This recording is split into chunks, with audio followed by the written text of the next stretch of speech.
सत्संग में आने से ज्ञान होता है। मीराबाई के बारे में आपने ज्ञान है कि कितनी उपलब्धि मीराबाई ने की, पर वैसे ही नहीं कर ली, एक दिन में नहीं होगी बेचारी पर। पहले मां का सत्संग सुना। मां ने बताया बेटी कि एक दुल्हे को देखा जो कि उसकी सहेली का दुल्हा आया था। सहेली या पड़ोसन में कोई लड़की थी, उसका ब्याह था।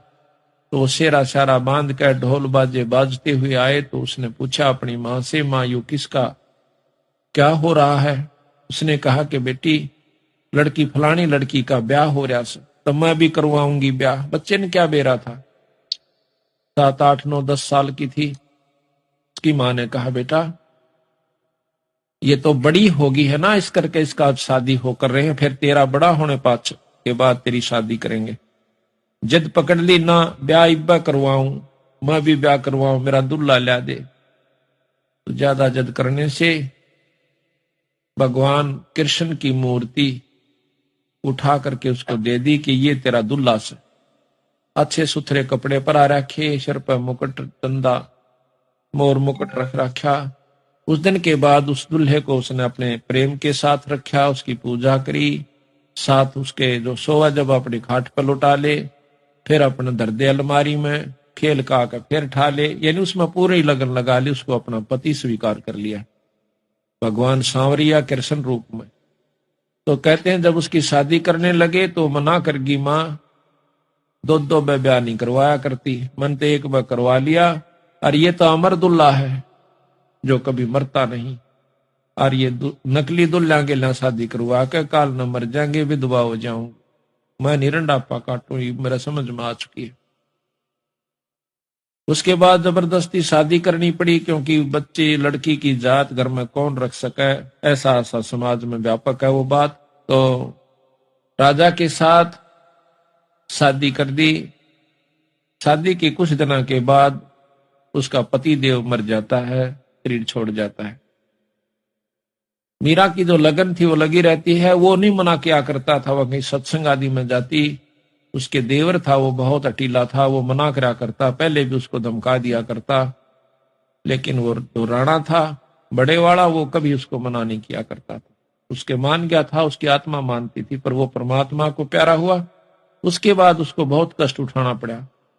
उसके देवर ने बहुत दुखी करी, कभी तो कहता है तेरी नाड़ काट दूंगा, कभी कहे सांप बेच दिया। एक बार सांप बेच दिया, सांप बेचा कि नो कह करके पिटारी के अंदर लुको कर ले गए, जिसमें हार होता है। मीरा को कहना कि ये हार से और इसको पहन ले। तो जब खोलती है तो 9 लखा हार बन जाता है। नौकरों ने आके बताया राणा को कि महाराज वो तो हार बन गया। नो जाकर देखा है तो उसके अंदर हार लिखा हुआ, और बहुत उसको महसूस हुई राणा को भाई कोई शक्ति जरूर से। पर अहंकार कसूता हो, लोक लाज बहुत ज्यादा बुरी होती है। उसके मन में न्यू था कि हमारी बहू ठाकरों की, और कितना हो जावा दुनिया ताने मारा से, या हमने सहन नहीं होती। मीराबाई ने बोली चाहे मेरा सिर कट जा, पर मैं सत्संग में जानता नहीं मना रह सकती। हम तो थोड़ी सी आंट को मान करके भी सत्संग से विमुख हो जाते हैं ना हम, लेकिन थोड़ा सा हिम्मत करनी पड़ेगी। किसी युग में कर लियो या करे सदैगी, करे सरेगा, चाहे इस जन्म में कर लियो, चाहे फिर कभी जन्म और कोई भक्ति का सूत बैठ जा तो फिर कर दियो, करना पड़ेगी हिम्मत। जैसे मीराबाई ने करी। मारा तो यह समझ में आई, जब मीराबाई एक लड़की होकर और संग्रह समाज से कर सकती है, तो क्या हम नहीं कर सकते? और क्या आज की लड़कियां नहीं कर सकती? वो लड़की कोई 4 हाथ थे उसका, पर बात समझ में आए की है। समझ में आ जाओ सारा कुछ कर सकता। पर कबीर साहब का मार्ग और आसान है, वो तो घर में रह के समझ में आ सकती है, बाहर छोड़कर जान की भी हो सकता नहीं है, पर इतनी लगन लगानी पड़ेगी। कहते हैं कृष्ण भगवान जब वो नाचा करती उसके ब्रह प्रेम में, तो खुद प्रकट हो जाया करते थे, वहां पर उसके साथ नाचा करते। फिर उसको मारने के लिए, खुद मारने की खातिर जहर भेज दिया काले सांप का। कहते हैं उसी समय पता लग गया मीरा को, और तलवार लेकर खड़ा हो गया राणा के, इसको पी लिए नहीं तो तेरी नाड़ काट दूंगा। मीराबाई ने सोची मरना तो सही, पर परमात्मा के नाम पर क्यों ना मरूं।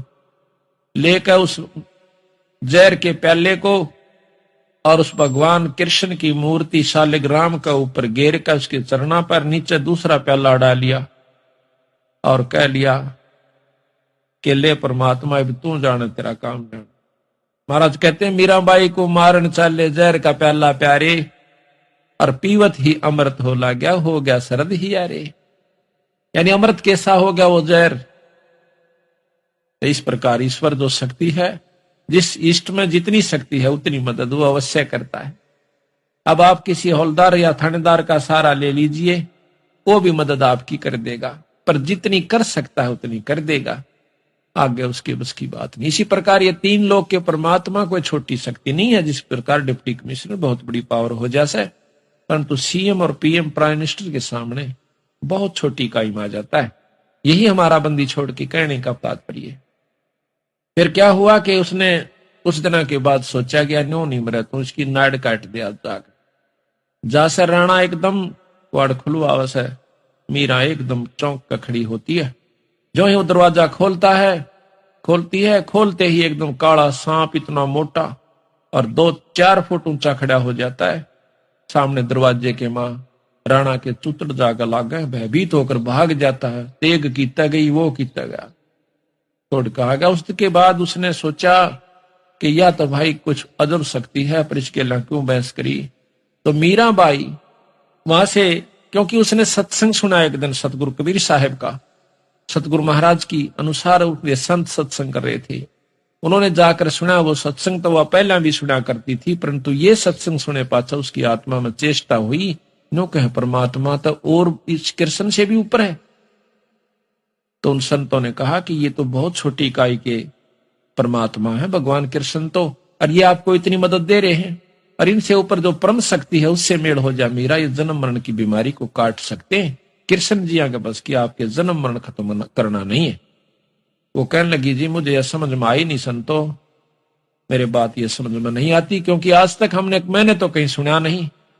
क्या उन्होंने कहा कि बहन तने वो सत्संग ना सुना था, बताई ऐसा सत्संग आपको मिला नहीं था तो आप कृष्ण जी से पूछ लियो। आप तो कहती हो कि मेरे सामने साक्षात दर्शन देते हैं, उनसे प्रश्न करके देखियो, वो संत हैं, वो भगवान हैं, वो झूठ नहीं बोलेंगे।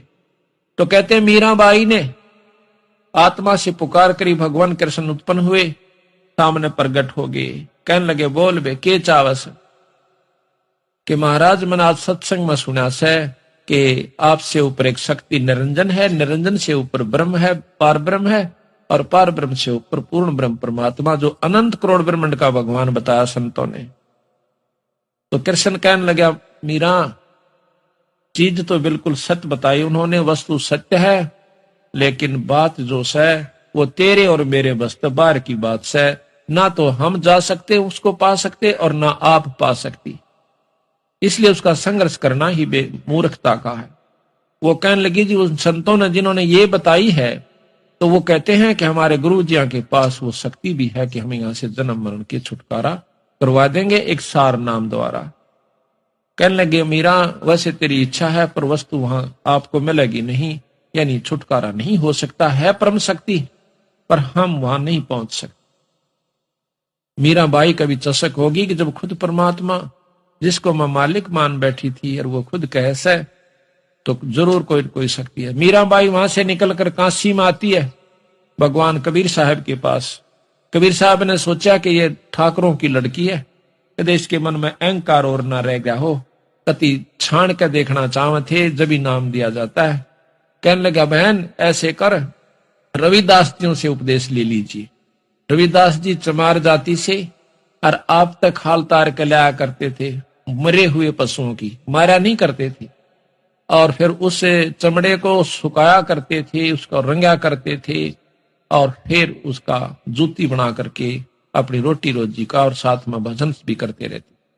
जब वहां कर देखा मीराबाई ने सुरडा सापन चारों तरफ पानी खिंडा हुआ महक आ रही है बांस उसकी चाम की, तो मीराबाई जाकर बैठ जाती है, नमस्कार करती है, मत्था टेक। कहने लगी मीरा ये तू ठाकरा की लड़की हो के और एक चमार के घर पाएगी? तो कहती है महाराज ज्यादा दुखी ना करो, इस शरीर का इस माटी का क्या चमार और क्या जात है, क्या हरिजन है, कौन जाट है, ये तो कुछ भी नहीं है महाराज, ये तो 5 तत्व का पुतला या मिट्टी। रविदास बहुत प्रसन्न हुए, कहने लगे बहन नाम तो मीरा सतगुरु महाराज देंगे कबीर साहब कि उन्होंने मुझे यहां पर भेजा है। तो उस समय उसने कहा कि बिल्कुल ठीक है, नाम दे दिया, ये सत नाम दिया उसको, जो कि हम आपको देते हैं सांस का सुमन। मीराबाई लेकर नाम कर कर दंडोत प्रणाम, हफ्ते 10 दिन वहां रह करके उनके पास संतों के पास सत्संग में, फिर दोबारा वो मथुरा चली जाती है वृंदावन में। तो वहां जाकर के भजन कर रही थी, उसका समय थोड़ा रह गया था। उस समय कबीर साहब प्रकट होते, महाराज जी आ गए, आओ महाराज जी आओ। महाराज जी बड़े दर्शन दिए, कहने लगा मीरा मैं तेरे को असली नाम देने के लिए आया हूं, सार नाम सार शब्द। कहने लगे महाराज जी ये और भी रहता अभी, अब ये तो कुछ भी नहीं था जो तुझे मिला हुआ था, पर तेरी आत्मा इतनी पुण्य हो चुकी है, यही देने के लिए, आत्मा शुद्ध करने के लिए सांस का सुमन सतनाम दिया जाता है कि अंतःकरण नम्र हो जावे, ये उस सार शब्द को प्राप्त करने के योग हो जावे। सार नाम दिया। 1 हफ्ता सतगुरु महाराज वहां रहे, जब उसकी, क्योंकि वो तो समरा समराया खेत था, अंतःकरण कति साफ था, उसको बैठ करके सार शब्द पर उपलब्ध करवाया और फिर सार शब्द उपलब्ध करवा कर अंतर ध्यान हो जाते हैं। हफ्ते के बाद मीरा लौ ला करके उस परमात्मा सतपुरुष के शब्द गा रही थी। पहले तो कृष्ण के गाया करती थी, फिर उस पूर्ण ब्रह्म परमात्मा में वही कसक और वही लौ लगाई। महाराज जी कहते हैं मीरा हाथ सुतार था पद गावे लौला, और पत्थर की थी प्रतिमा उसमें गई समा। तो इस प्रकार सत्संग से ही ज्ञान होता है, पूर्ण ब्रह्म परमात्मा के नाम से, सार नाम से, सार शब्द से जीव यहां से छुटकारा पा सकता है। तो इस प्रकार हमने सत्संग में आना होगा और सत्संग की महिमा को समझना होगा। आपने सुना कि मीराबाई पहले ओम नाम पर आश्रित थी और सत्संग में गई तो जाने से ज्ञान हुआ कि पूर्ण ब्रह्म परमात्मा क्या चीज है। अब मीराबाई की तरह हमने आश्रित होना चाहिए पड़ेगा। और देखो उसने साफ कह दिया कि सत्संग में जरूर जाएंगी, चाहे सिर फूटो चाहे माथा, चाहे को बूंदी कहो चाहे गुंडी कहो, हमने सत्संग नहीं छोड़ सकती। आज तो हम मनुष्य शरीर में हैं और हमारी इज्जत भी है, सब कुछ है, कल हम पशु बन जाएंगे, या ईश्वर का नाम ना लेने से हमारे बुरे कर्मों अनुसार हमें अधरंग मार जावे, कोई लकुआ मार जावे, या टेढ़े मेढ़े अंग हो जाते हैं, उनको चलते हुए, उनको उठते बैठते में कितनी दिक्कत कितनी परेशानी होती है। लड़कियां देखी बेचारी बहुत बुरी तरह उनका हालत होती है, जिनको अंग उनके अपायज होते हैं।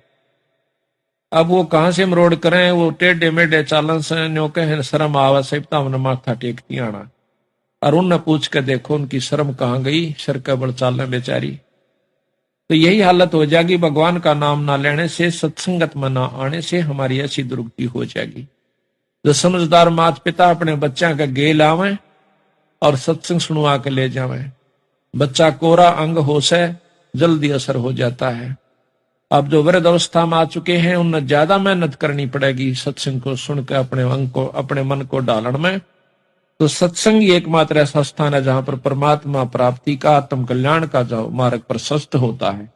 कबीरा संगत साधु की नित परते के जजाय, दुर्मति दूर बहाय कहवे देव सुमत बताए। कबीर संगति सो सुख उपजै, को संगत से दुख जोए, कह कबीर तां जाइए जा साधु का संग ओए। कबीरा संगत साध की, कब होना निष्फल जाए, जो पै धोवे भून के फिर भी फूल फल अगाए।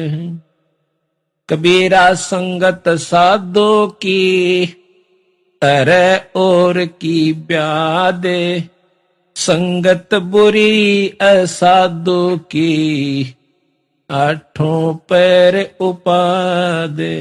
ये संगत करे तो संत की करे, असाधु असाध तो हमेशा उत्पने सिखावेगा, उल्टी बात लाओगा, उन तो बच कर रहना चाहिए। कबीरा संगत साधु की, जौ की भूसी खाए, खीर खांड भोजन मिले, साकट संग नहीं जावे। अपने प्यारे भगत के घर में जो परमात्मा का प्यारा हंस है, उसके पास चाहे जौ की रोटी मिल जाए, उड़ जाकर खा ले, और खीर खांड का भोजन बन रहा हो, पर साकट की गेला नहीं जावे। मन माना शांत तीन तेरा रंग बदल देवे, भक्ति से विमुख कर देवे। उसकी तो वो एक कुबत से उसमें वही उसके अंदर भरा हुआ है बेचारे में।